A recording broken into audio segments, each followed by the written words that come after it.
Bonjour et bienvenue à cette 33e vidéo sur le petit catéchisme de Martin Luther. Pourquoi le Notre Père est considéré la prière modèle?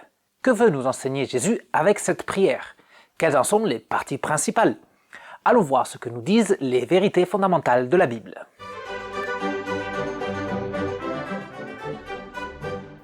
Avant de voir les différentes parties du Notre Père, on va effectuer une vue d'ensemble pour voir comment est composée cette prière. Le Notre Père n'est pas une prière inventée par l'Église, sinon qu'elle se trouve dans la Bible. On peut lire cette prière dans Matthieu 6, 9 à 13. Voici donc comment vous devez prier. Notre Père céleste, que la sainteté de ton nom soit respectée, que ton règne vienne, que ta volonté soit faite sur la terre comme au ciel. Donne-nous aujourd'hui notre pain quotidien. Pardonne-nous nos offenses, comme nous aussi nous pardonnons à ceux qui nous ont offensés. Ne nous expose pas à la tentation, mais délivre-nous du mal, car c'est à toi qu'appartiennent, dans tous les siècles, le règne, la puissance et la gloire. Amen. Le Notre Père est un enseignement de Jésus. C'est pourquoi on l'appelle aussi la prière du Seigneur. Jésus l'enseigne parce que ses disciples lui demandent de leur enseigner à prier. Cette prière de Jésus est devenue la prière modèle pour l'Église et elle est presque toujours présente dans les moments de prière dans le culte. Mais bien qu'on répète souvent le Notre Père, ce ne sont pas des paroles magiques. On lit dans Matthieu 6, 7. En priant, ne multipliez pas les paroles comme les membres des autres peuples. Ils s'imaginent en effet qu'à force de paroles, ils seront exaucés. Jésus n'a pas enseigné le Notre Père pour qu'on le répète vainement et qu'on gagne la faveur de Dieu à force de répétition. Le Notre Père est bien plus riche que ça. Chaque phrase est chargée de sens. Par cette prière, notre Seigneur nous enseigne comment prier correctement. Plus on comprend et plus on pénètre dans la richesse de sa signification, plus on apprend à prier selon la volonté de Dieu. Le Notre Père est composé de 9 éléments. Une invocation, Notre Père qui es aux cieux, 7 demandes, que ton nom soit sanctifié, que ton règne vienne, que ta volonté soit faite sur la terre comme au ciel, donne-nous aujourd'hui notre pain de ce jour, pardonne-nous nos offenses comme nous pardonnons aussi à ceux qui nous ont offensés, ne nous soumets pas à la tentation, mais délivre-nous du mal. Et pour conclure, le Notre Père nous présente une louange finale, car c'est à toi qu'appartiennent le règne, la puissance et la gloire au siècle des siècles. Amen. Les 7 demandes à leur tour peuvent se diviser en 3 groupes. Les 3 premières sont des demandes pour les dons et les biens spirituels. La 4e est une demande pour les dons et les biens matériels, et les 3 dernières sont des demandes par rapport aux choses qui nous font souffrir. Avec cette leçon, on va rentrer dans le détail de chacune des 9 parties du Notre Père. Jésus commence la prière du Notre Père avec une invocation, « Notre Père qui es aux cieux ». C'est d'ailleurs de cette première phrase que la prière porte son nom. Cette introduction est encourageante et elle est en même temps une invitation à la confiance en Dieu dans la prière. Le catéchisme explique cette première partie avec ces mots. Dieu veut nous inviter à croire qu'il est vraiment notre Père et que nous sommes vraiment ses enfants, afin que, sans crainte et avec pleine confiance, nous lui adressions nos prières comme des enfants chéris à leur Père bien-aimé. Jésus nous enseigne à présenter notre prière au Père céleste. Dans la prière du Seigneur, on se tourne vers Dieu, le vrai Dieu, celui qui s'est révélé dans sa parole et qui se réclame notre Père. On lit dans Galates 3, 26. Vous êtes tous fils de Dieu par la foi en Jésus-Christ. Le Christ nous enseigne que dans notre prière, nous devons invoquer Dieu le Père. En réalité, seuls les vrais enfants de Dieu peuvent et doivent dire cette prière. Seulement les croyants en Christ sont des enfants de Dieu. Seulement les chrétiens peuvent vraiment appeler Dieu leur Père et seuls les chrétiens peuvent prier correctement le Notre Père. Les non-chrétiens, lorsqu'ils prient, même si c'est le Notre Père, ce n'est qu'une vaine répétition. Il est dit dans Hébreux 4,16. Approchons-nous donc avec assurance du trône de la grâce afin d'obtenir compassion et de trouver grâce pour être secourus au moment opportun. En tant qu'enfants de Dieu par la foi en Christ, nous pouvons nous tourner vers notre Père qui nous aime.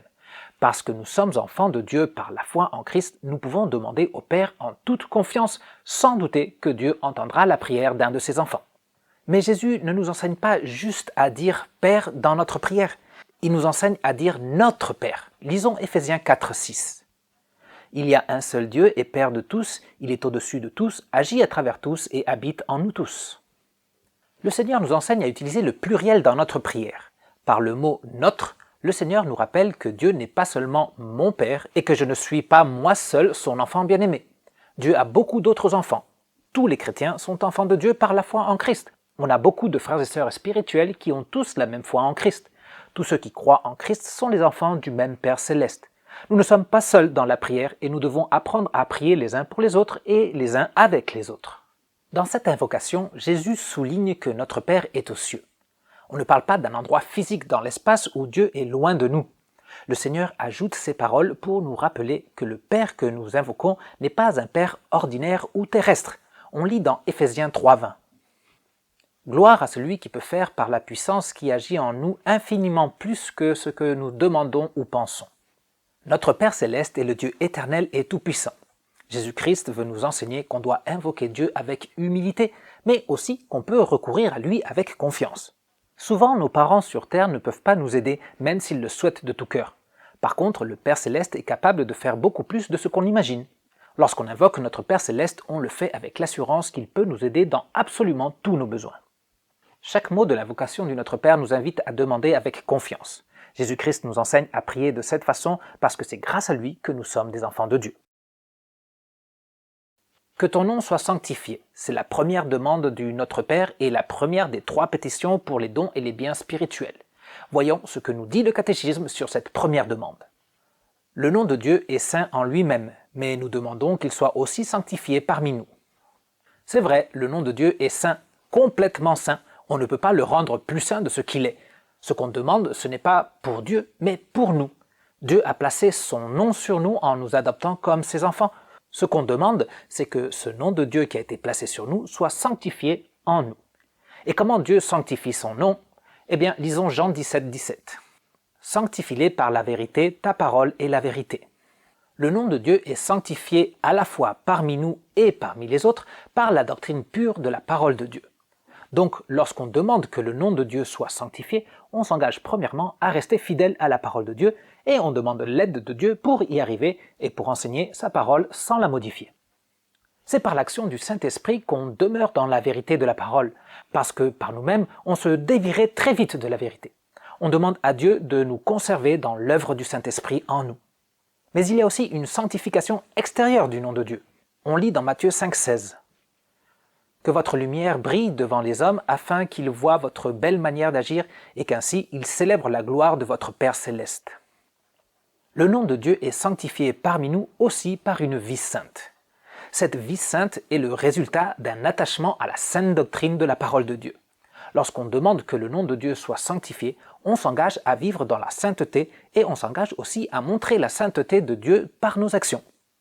Et en même temps, on demande l'aide de Dieu pour vivre saintement, parce que notre nature humaine et pécheresse ne veut pas s'attacher à cette sainteté. C'est par l'action du Saint-Esprit qu'on peut vivre saintement. Cette demande du Notre Père est donc une consécration à la vie dans l'Esprit. Que ton règne vienne. C'est la deuxième demande du Notre Père que Jésus nous a enseigné à prier, et c'est aussi la deuxième par rapport aux pétitions pour les dons et les biens spirituels.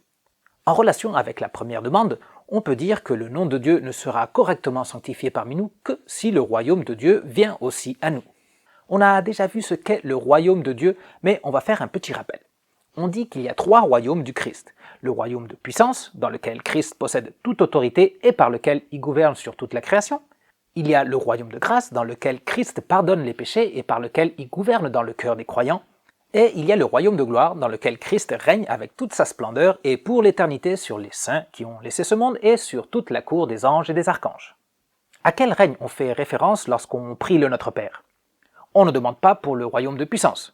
Ce royaume n'a pas besoin de venir à nous puisqu'il est toujours parmi nous et tous les êtres humains sont en lui. Ici, on demande pour le royaume de grâce et le royaume de gloire. Ces 2 royaumes sont la continuité l'un de l'autre. Il s'agit d'un royaume qui commence ici, dans notre cœur, et qui dure éternellement dans la gloire céleste éternelle. Comment les royaumes de grâce et de gloire viennent à nous? Le catéchisme explique cette deuxième demande de la façon suivante. Le règne de Dieu vient de lui-même sans le secours de notre prière, mais nous prions qu'il vienne aussi à nous. Jésus nous enseigne à prier que ton règne vienne, non parce que si on ne prie pas, le règne de Dieu ne peut pas se rendre présent. L'action de Dieu dans son royaume ne dépend pas de nos prières. On lit dans Luc 17, 20 et 21. Les pharisiens demandèrent à Jésus quand viendrait le royaume de Dieu. Il leur répondit, « Le royaume de Dieu ne vient pas en se faisant remarquer. On ne dira pas « il est ici » ou « il est là ». En effet, le royaume de Dieu est au milieu de vous. Ce qu'on demande, c'est que le royaume de grâce et le royaume de gloire du Christ viennent à nous. On demande que le royaume de Dieu se réalise en nous afin qu'on puisse y participer et lui appartenir. Évidemment, si on est des enfants du Père Céleste, c'est que le royaume de grâce est déjà en nous. Cependant, à cause du péché, nous avons besoin du renouvellement quotidien de ce royaume en nous et nous demandons de croître comme sujet de ce royaume. Lorsqu'on demande que ton règne vienne, on demande le renouvellement de notre foi dans le pardon des péchés et le renouvellement de notre espérance de la vie éternelle. Dieu répond à notre demande avec l'action du Saint-Esprit et sa parole sainte. C'est par le Saint-Esprit et par la parole que Christ vit et règne dans notre cœur. Mais on demande aussi pour le témoignage de ce royaume dans nos cœurs. On lit dans Jean 8, 31. Alors Jésus dit aux Juifs qui avaient cru en lui, « Si vous demeurez dans ma parole, vous êtes vraiment mes disciples. » La personne qui appartient au royaume du Christ, qui reconnaît le Christ comme son roi, devient un serviteur de ce roi. Lorsqu'on demande que ton règne vienne, on s'engage à vivre selon la volonté de notre roi. Dieu nous a indiqué dans ses commandements ce qu'il attend de nous. Il attend qu'on vive une vie qui lui soit agréable en marchant selon ses commandements. Celui qui est entré dans le royaume de Dieu déteste et fuit le péché, et en même temps, il demande à Dieu son secours et la force pour vivre comme il est digne d'un citoyen du royaume de Dieu. Il y a encore un aspect à prendre en compte dans cette demande du Notre Père. Lisons Matthieu 10, 7. « Allez, prêchez et dites, le royaume des cieux est proche. » Avec le Notre Père, on ne prie pas seulement pour le royaume en nous ou pour notre entrée dans le royaume de gloire. On prie aussi pour ceux à qui le royaume du Christ n'est pas encore arrivé. On prie pour que Dieu étende son royaume de grâce sur la terre. En priant que ton règne vienne, on s'engage à porter la bonne nouvelle du royaume à ceux qui ne la connaissent pas encore. Et on demande la direction du Saint-Esprit pour proclamer son royaume. La troisième demande du Notre Père dit « Que ta volonté soit faite sur la terre comme au ciel ». C'est la dernière de la première section sur les dons et les biens spirituels. On a déjà demandé que le nom de Dieu soit sanctifié parmi nous et que son règne vienne à nous. On demande maintenant que la volonté de Dieu de sanctifier son nom en nous et de faire venir son règne à nous s'accomplisse. C'est pour qu'on reçoive ce que nous avons demandé dans les deux premières demandes que Jésus nous enseigne à prier que ta volonté soit faite sur la terre comme au ciel. Dieu nous donne sa parole et avec elle le Saint-Esprit pour nous amener à la foi dans le Christ, nous garder dans sa grâce et pour que nous puissions vivre saintement en espérant la gloire promise. Lisons ce que nous dit le catéchisme sur cette troisième demande. La bonne et miséricordieuse volonté de Dieu s'accomplit sans le secours de notre prière, mais nous prions qu'elle s'accomplisse aussi parmi nous. Encore une fois, ce n'est pas notre prière qui fait que la volonté de Dieu s'accomplisse. Dieu est tout-puissant, personne ne peut résister à sa volonté. Dieu fait sa volonté qu'on la demande ou qu'on ne la demande pas. Ce qu'on demande, c'est que la volonté de Dieu s'accomplisse en nous. Mais quelle est cette volonté de Dieu? Lisons 1 Timothée 2,4 et Jean 6,40. Dieu désire que tous les hommes soient sauvés et parviennent à la connaissance de la vérité. La volonté de mon Père, c'est que toute personne qui voit le Fils et croit en lui ait la vie éternelle, et moi je le ressusciterai le dernier jour. La volonté de Dieu est que nous soyons sauvés par la foi en Christ. C'est cette volonté qu'on demande que Dieu accomplisse en nous. Cette volonté de Dieu s'accomplit avec la venue de son royaume dans nos cœurs. Mais il y a plus. Lisons 1 Thessaloniciens 4,3. Ce que Dieu veut, c'est votre sanctification. Dieu veut que nous soyons saints, qu'on marche selon ses commandements. Il veut que son nom soit sanctifié en nous, et il œuvre cette sanctification par le Saint-Esprit et par sa parole. Mais dans le Notre Père, Jésus précise comment nous devons vouloir accomplir sa volonté. Il dit sur la terre comme au ciel. Ce qui fait nous demander comment est accomplie la volonté de Dieu dans le ciel. Lisons le psaume 103, 20. Bénissez l'Éternel, vous ses anges, qui êtes puissants et forts et qui exécutez ses ordres en obéissant à sa parole. La volonté de Dieu s'accomplit à la perfection dans le ciel.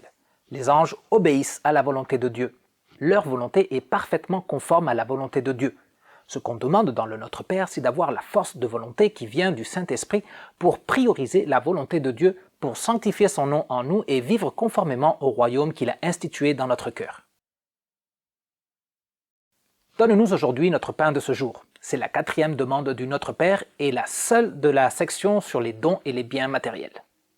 Après avoir demandé pour les choses spirituelles, Jésus nous enseigne à demander aussi pour les choses de ce monde. Il n'y a qu'une demande pour les choses matérielles contre 3 pour les biens spirituels, ce qui nous rappelle que les choses spirituelles sont plus importantes et passent avant que les choses matérielles. Le catéchisme nous dit sur cette demande: Dieu donne chaque jour du pain à tous les hommes, même aux méchants, sans le secours de nos prières. Mais nous prions qu'il nous fasse reconnaître ce bienfait pour que nous recevions notre pain quotidien avec des cœurs reconnaissants. Nous allons découper cette pétition en 3 parties pour mieux la comprendre. On parle tout d'abord de notre pain de ce jour. Qu'est-ce que Jésus veut nous enseigner avec ces mots? Lisons 1 Timothée 6,8. Si donc nous avons de la nourriture et des vêtements, cela nous suffira. En demandant notre pain de ce jour, on demande tout ce qui est nécessaire pour satisfaire les besoins de cette vie. On parle bien des choses matérielles en général et pas que du pain en soi. Avec cette prière, on s'engage à vivre content avec ce qu'on a, en même temps qu'on demande un cœur qui sait se satisfaire avec les dons matériels qui lui sont accordés, afin de ne pas tomber dans la convoitise. Dans la prière, on demande que Dieu nous donne notre pain de ce jour. C'est aussi une confession qu'on dépend complètement de la grâce de Dieu pour subvenir à nos besoins. On lit dans ce sens dans le psaume 145, 15 et 16. « Tous regardent avec espoir vers toi et tu leur donnes la nourriture au moment voulu. Tu ouvres ta main et tu combles de bien tout ce qui vit. » Nous avons déjà parlé de la providence divine dans une précédente vidéo. Ce n'est pas grâce à notre travail que nous obtenons notre pain quotidien. C'est parce que Dieu bénit notre travail que nous pouvons satisfaire nos besoins. Dieu donne le pain et les choses matérielles à tout être vivant, pas seulement aux chrétiens. Dieu nous donne le pain quotidien même quand on ne le demande pas. Ce n'est pas notre prière qui motive Dieu à nous bénir matériellement. Il le fait par pure bonté et par sa divine miséricorde. Et c'est bien que ce soit comme ça. Si Dieu devait nous donner les choses que lorsqu'on le lui demande, on manquerait souvent de tout ce qu'il nous faut pour vivre en ce monde. Mais si Dieu nous donne ce dont on a besoin, même sans notre prière, pourquoi le lui demander? Eh bien Jésus nous apprend à prier ainsi pour qu'on n'oublie pas d'être reconnaissant pour tous les dons matériels. En même temps, le pluriel dans cette prière nous invite à prier pour les besoins matériels de notre prochain. Mais pas seulement à prier pour eux. On lit dans 2 Corinthiens 9,8. Dieu peut vous combler de toutes ses grâces afin que vous possédiez toujours à tout point de vue de quoi satisfaire à tous vos besoins et que vous ayez encore en abondance pour toute bonne œuvre. Dieu nous donne plus que ce dont on a besoin afin qu'on puisse partager avec ceux qui manquent de biens matériels. Dans notre prière, on s'engage à venir en aide matériellement à ceux qui nous entourent, en même temps qu'on demande à Dieu d'ouvrir notre cœur afin qu'on puisse montrer notre reconnaissance pour ses dons en les partageant. Finalement, Jésus nous enseigne à demander que Dieu nous donne notre pain de ce jour, aujourd'hui. D'un côté, ça nous enseigne qu'il faut prier tous les jours et pas une seule fois par semaine. Sinon, Jésus nous aurait enseigné à prier « Donne-nous cette semaine le pain de chaque jour ». Aujourd'hui, on demande pour aujourd'hui, demain, on demandera pour demain. Mais il y a plus dans ce mot « aujourd'hui ». On lit dans Matthieu 6, 34. « Ne vous inquiétez donc pas du lendemain, car le lendemain prendra soin de lui-même. À chaque jour suffit sa peine. » Le Seigneur veut nous apprendre à être heureux avec ce qu'on a afin d'éviter de trop s'inquiéter de l'avenir. Bien sûr qu'on fait des projets, on prévoit parfois des dépenses sur une longue durée comme pour acheter une maison. Mais ce que Jésus nous apprend, c'est à vivre libre des inquiétudes et des préoccupations par la foi en lui et par la confiance en la providence de notre Père Céleste. La 5e demande du Notre Père dit ce qui suit. « Pardonne-nous nos offenses, comme nous pardonnons aussi à ceux qui nous ont offensés. » C'est la première demande de la 3e partie de cette prière, la partie qui parle des choses qui nous font souffrir. La principale et première d'entre les choses qui nous font souffrir, c'est le péché. Le catéchisme explique cette demande de cette façon. Nous prions notre Père Céleste de ne pas tenir compte de nos péchés et de ne pas repousser nos demandes à cause d'eux, car nous sommes indignes de ses bienfaits et ne les avons pas mérités. Qu'il veuille par contre nous les accorder par grâce, puisque nous péchons tous les jours et ne méritons que des châtiments. C'est pourquoi, à notre tour, nous pardonnerons de tout notre cœur et nous ferons du bien à ceux qui nous offensent. On offense Dieu lorsqu'on transgresse sa loi ou qu'on se dévie de sa volonté. Le péché est notre offense.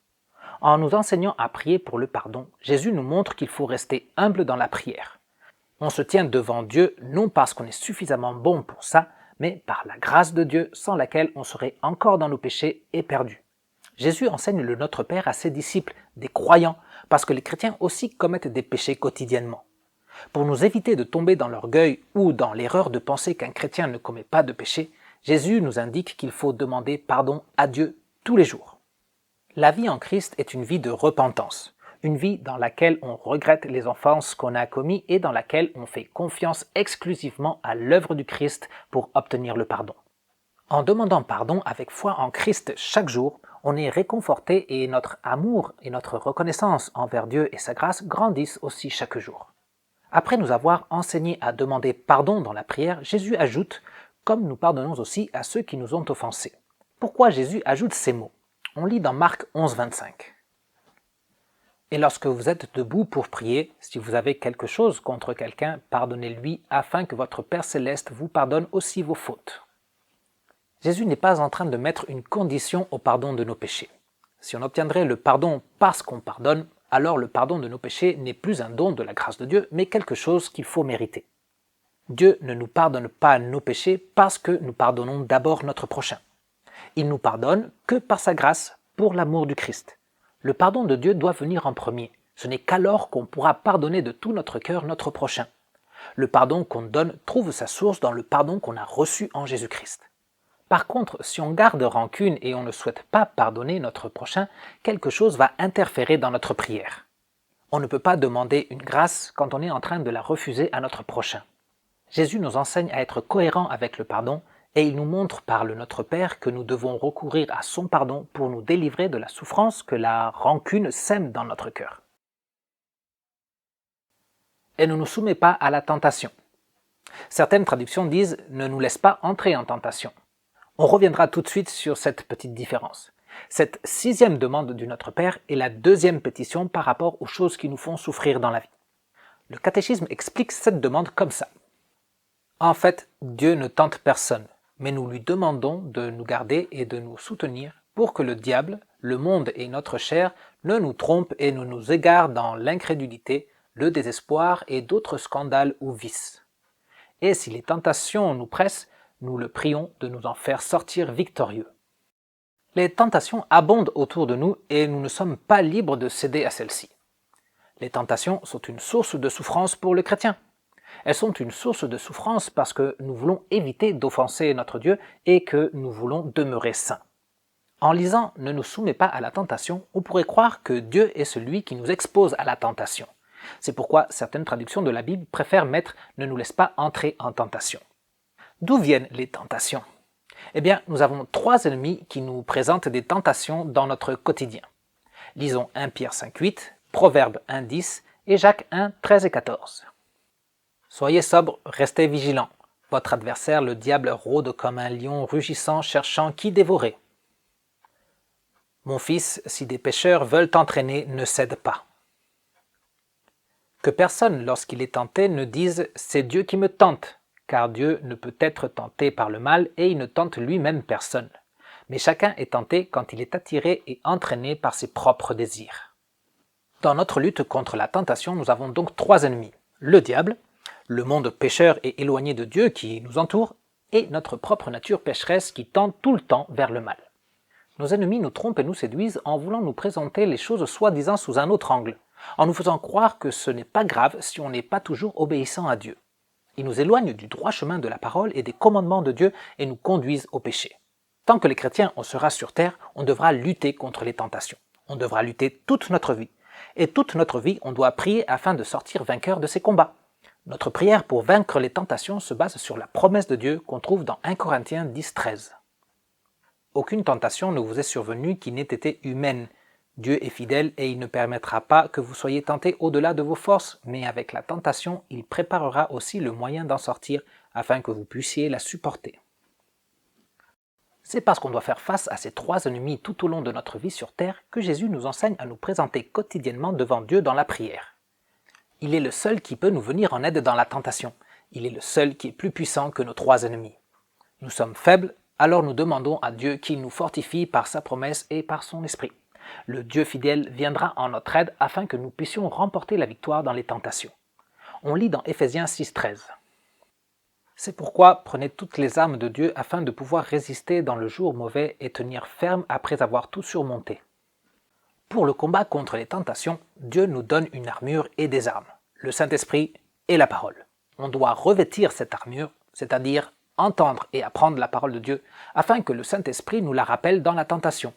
En nous enseignant à prier « Ne nous laisse pas entrer en tentation », Jésus nous apprend à demander à Dieu de nous ouvrir l'entendement afin de pouvoir reconnaître le péché et de ne pas céder.